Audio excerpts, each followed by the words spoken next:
bit more. So you were in a transition from vegan to fruitarianism, like obviously while you were pregnant, you didn't want to fully transition. And I think this is a really good subject to talk about because we help a lot of people who are pregnant. I had a raw pregnancy as well. And a lot of women ask me, and they probably ask you too, like, hey, I see you and I want to go raw fruitarian and I just got pregnant. And what was your, how did you know at that age? I mean, at such a young age, like, I can't fully transition now. Like, how did you know that? I think because I'd read a lot of good material. I'd read a book that David Shelley had written. I'd read a lot of Arnold Ehret stuff, which goes through information about the transitional diet, and also Essie Honnibal, I Live on Fruit, which is one of my favourite books. And Essie had been really, really sick. She'd been at death's door, I believe, in her 30s, and she'd met her future husband, who was a fruitarian, and he'd sort of said, look, you need to get on this diet straight away, no transition, because of the seriousness of her health challenges. And so she went straight on, but in her book, she talks about how difficult it was and how much she would recommend doing a transitional diet. So I had this information on transition. I'd also read sort of natural hygiene in those 4 years between discovering how what we eat affects us and discovering the fruitarian diet. I'd just done a lot of reading and research and read a lot of material about raw diets, about vegan diets, about natural hygiene. And so I did have this awareness of this transitional period. And then reading authors who I greatly respected, such as Arnold Ehret and Essie Honnibal, talk about that transition, I just thought, well, it would make sense. And my friends were all kind of excited to jump in straight in there, but they weren't pregnant. And I kind of like was, I'd like to go straight on, but I'm not sure. So it was just, I think, listening to my body as well, that was a good thing to do. And looking back at it, I really think that doing that transitional period has helped me maintain the diet long term. And the reasons for that are because when I was doing that transitional period, I would go sometimes, a month just on fruit. And then I would maybe have mostly fruit and a baked potato at night. So the foods I was having weren't highly processed vegan food. They were lightly cooked vegetable foods. So sweet potatoes, Irish potatoes, maybe some greens, maybe some spinach, foods like that. And during that transitional period, I realized that when I was eating 100% raw, I felt better.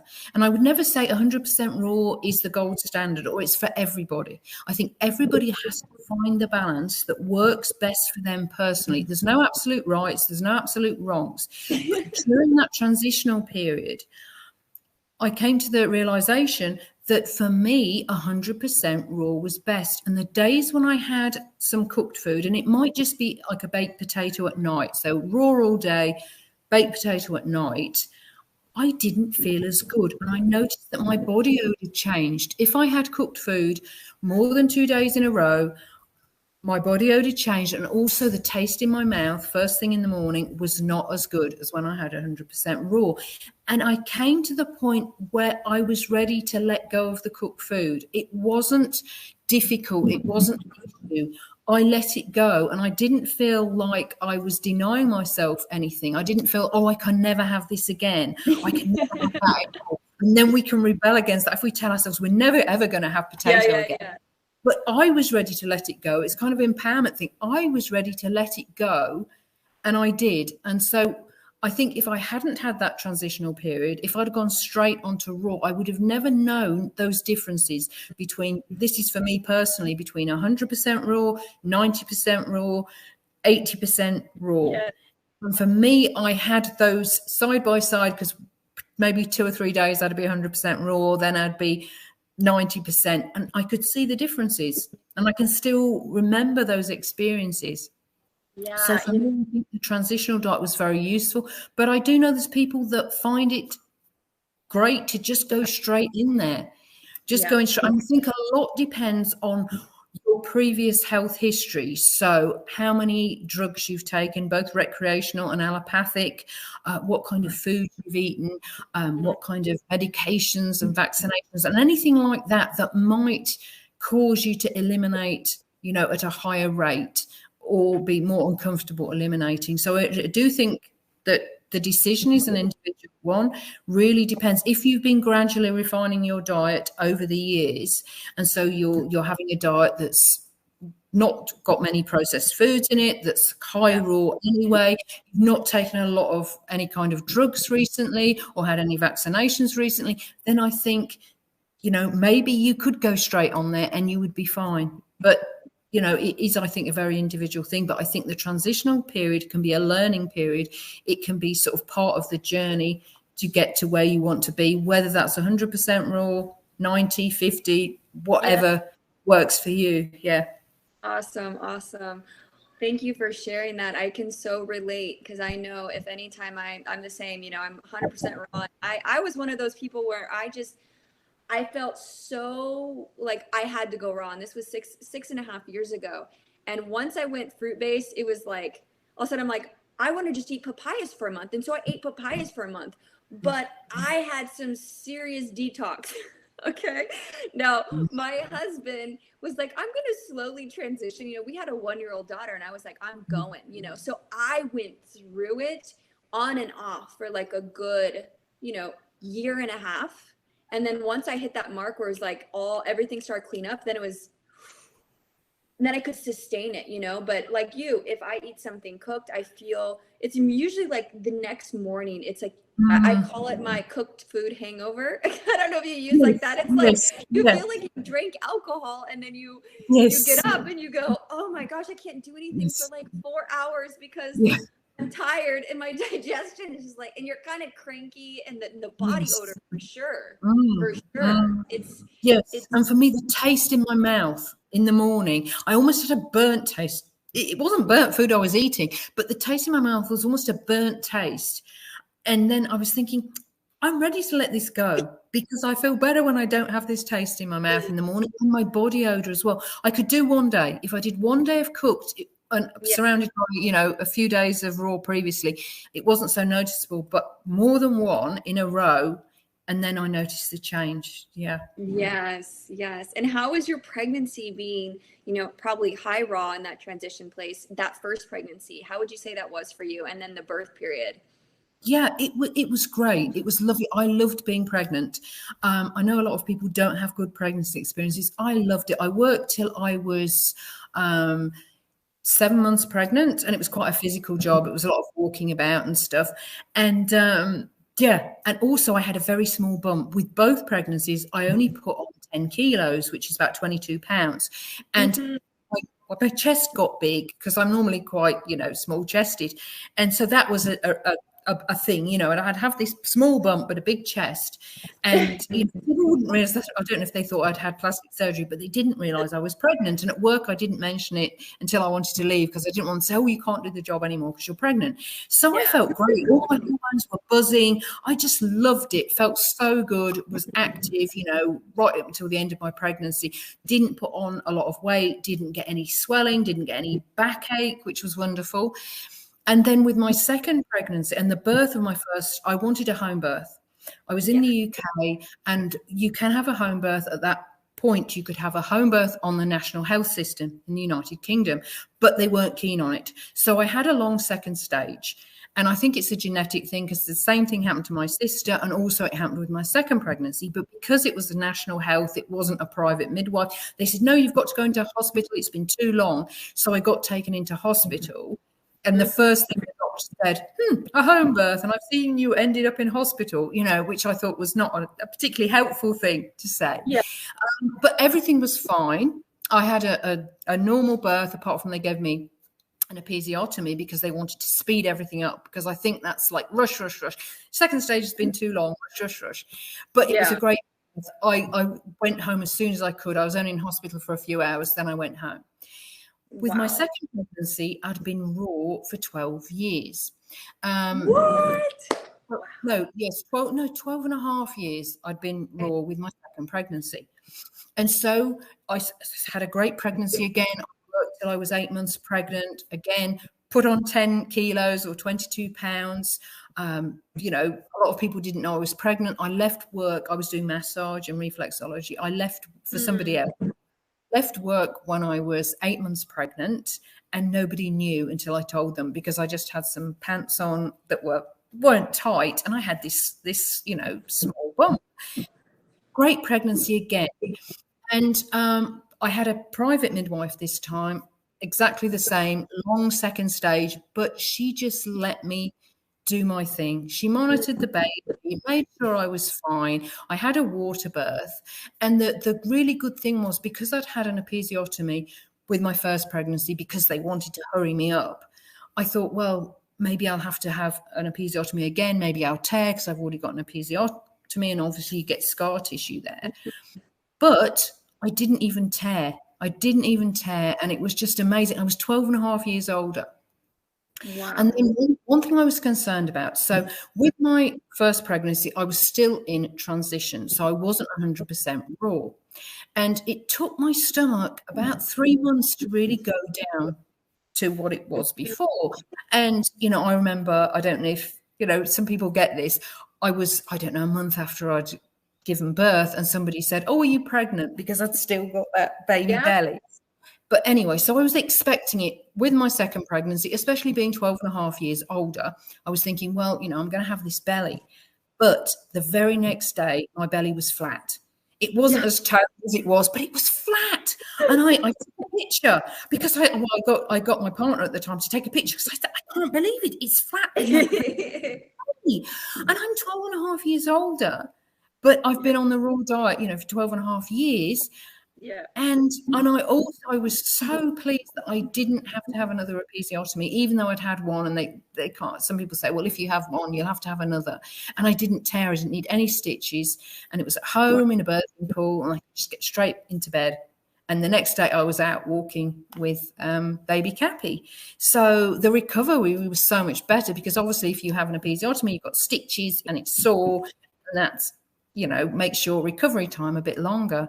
So both my pregnancies were beautiful. My birth experiences were wonderful in their own ways, but being able to be left to go as long as I wanted to give birth, also being able to, say, I don't want the placenta cut straight the way, I don't want the cord cut straight the way.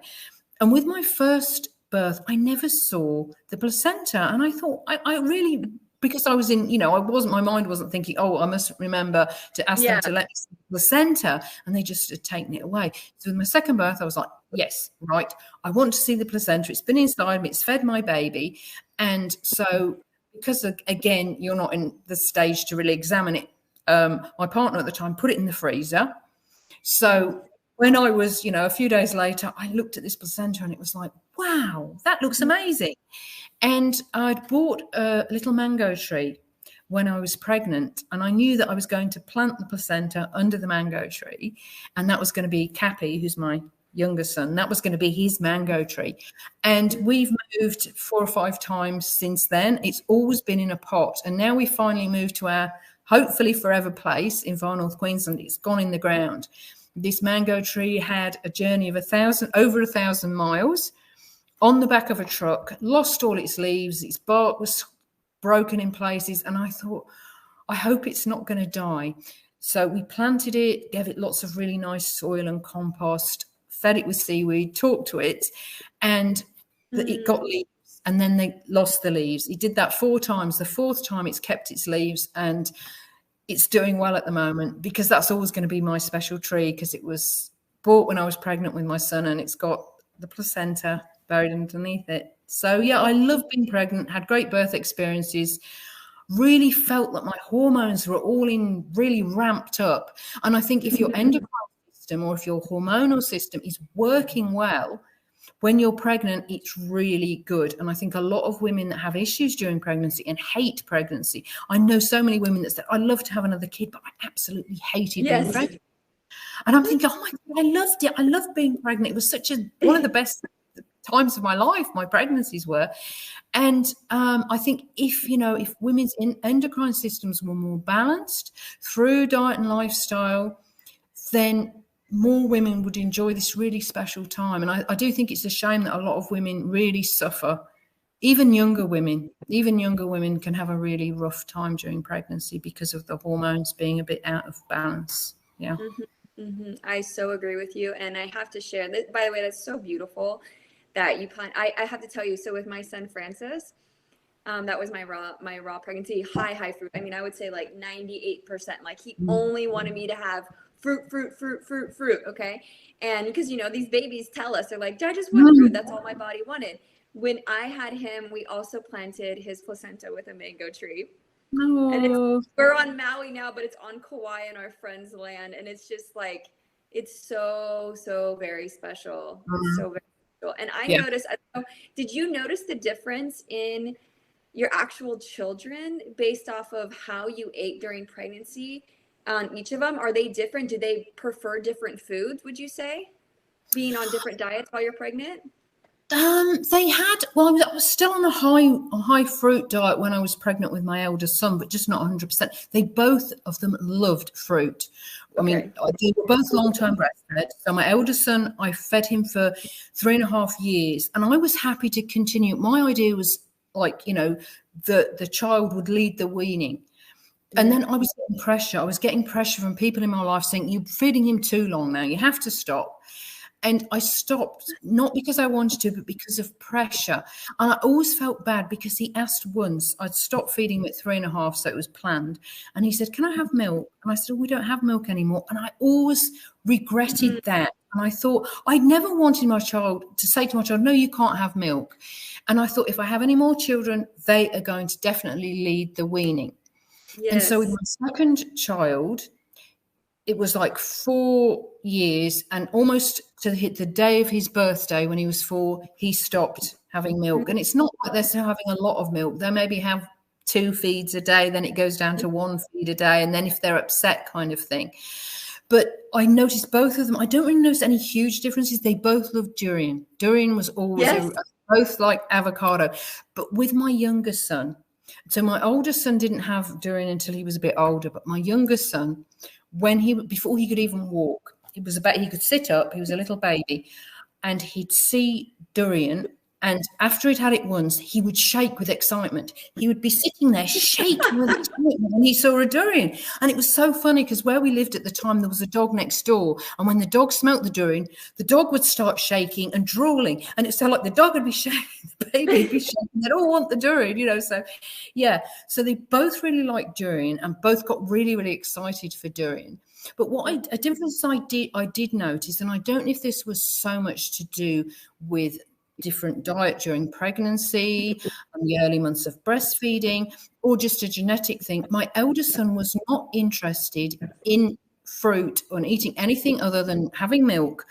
And he was 7 months, and I was thinking, oh, he should be eating, you know. And again, first baby, being younger, you know, I was 24, and I'm thinking, well, you know, maybe I should introduce him to fruit. So I introduced him to fruits. But with my younger son, he was 3 months old, and he was trying to grab the fruit I was eating. And I was thinking, I think he's too young. I'm going to wait till he's like 5 or 6 months. He was like, if I'd have let him have it, he would have been eating at 3 months old. So that was a big difference between the two of them. But yeah, wow. I really think that, you know, with my second child just letting them self-wean, I was really pleased that I was able to do that and not ever have to say, no, we don't have milk anymore, because I just wanted my child to lead that. But one thing I did notice, which was interesting, so my elder son stopped having milk when he was 3.5, and I do think he still needed it, because when he stopped having milk, he ate twice as much fruit right from that first day. So the fact that he asked for milk afterwards, the fact that he was later to eat solids, I think he was getting more from the milk at that period. When my younger son self-weaned at 4 years old, I didn't notice any difference in the amount of fruit he ate, but that was a big thing that I noticed. I thought, wow, I didn't realize he was getting so much from the milk with my elder son. He's eating twice as much now he's not having milk, because he'd only have maybe 1 feed a day. But yeah, it's obviously getting some stuff from that. And, you know, in hindsight, I would not have weaned him at 3.5 years. I would have let him go on. But he did have 3.5 years of mother's milk, but I would have let him wean when he was ready to let go of it. Yeah. Yeah. I mean, that pressure from other people and them giving their opinions, it's hard, especially when you're young and you have your first pregnancy, you know. we sometimes second guess ourselves, and then it happens, and then we learn with the second one. And would you say too that, so are both your kids, did you raise both your kids fruitarian, or did you have them, allow them to have like vegetables too, or like what was that process like for you, just having kids in this? Well, they always wanted fruit. That's what they wanted. I did get vegetables in because I thought maybe they should be having spinach, maybe they should be having celery. But 9 times out of 10, it would go in the compost. Nobody would eat it. They might try a little bit of celery, but they wouldn't eat it. They weren't interested. If they'd have been interested, sure enough, they did have nuts as well. They did have raw nuts. So I think, for the protein and for the higher fat content. But they weren't really interested in vegetables. Neither of them were interested in vegetables. If they had been, I wouldn't have been averse. If they'd have said, I really like to have a bowl of spinach, or I really fancy some carrots, or whatever they wanted, I would have got it in, I wouldn't have had a problem. So both of them were like raw until they were about 14. And then I think it was very difficult with peer pressure at school. And so both of them, when they were about 14, said, look, we want to eat some cooked vegan food. And I figured that at 14, they were old enough to make that decision. And then I'd cook them some vegan food, simple vegan meals and baked potatoes and things like that. So, but they were both raw, high fruit with some nuts until they were 14. Yeah. Amazing. And how old are your children now? My eldest son is 32 and my younger son's 19. Wow. And are they both still high fruit and then some vegan as well? My younger son is more, he's high fruit, but like when they were kids, they never really got sick. They weren't immunized, but neither of them got any of the childhood illnesses. And my son had a blood test for chicken pox, and I'd wanted him to get chicken pox because I thought he gets it when he's younger, it's better. So his cousins had chicken pox. Kids at school had chicken pox. We went camping once, and the kids there all on the campsite had chicken pox. Go and play with them. Go and play with these kids. And he never got any symptoms of chicken pox. But when he had his blood results, that it showed that he had immunity to chicken pox. So I think that is the ultimate immunity. Your child gets natural immunity to chicken pox or measles or mumps or whatever, but don't show any symptoms because their immune system is strong. So they don't actually get any symptoms, but they've got the antibodies to it. And I think that is the perfect way to get natural immunity. Yeah. Yeah. I mean, they're just getting loaded with